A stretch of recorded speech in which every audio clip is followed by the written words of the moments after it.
పరమశివుడు తెల్లగా ఉంటాడు.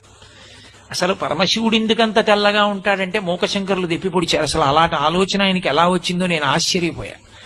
ఆయన ఒక శ్లోకంలో ఒక అద్భుతమైన మాట అన్నారు. అమ్మవారి చిరునవ్వు చూశాట శివుడు. ఎంత తెల్లగా ఎంత స్వచ్ఛంగా ఉంది నా భార్య ఆ నవ్వు అని అప్పటి నుంచి ఆయనకి తెలుపు మీద వ్యామోహం మొదలైందిట. మొదలై నివాసాన్ని తీసుకెళ్లి తెల్లని వెండికొండ మీద పెట్టుకున్నాడు.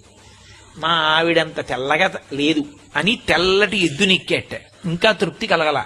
తెల్లటి పంచె కట్టుకున్నట్ట. ఇంకా మనసు తీరలా. తెల్లటి విభూతి ఒళ్ళంతా రాసేసుకున్నట్ట.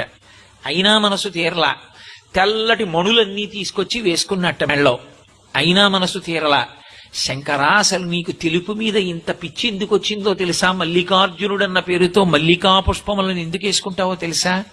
మీ ఆవిడ చిరునవ్వులోని శుద్ధత్వాన్ని చూసి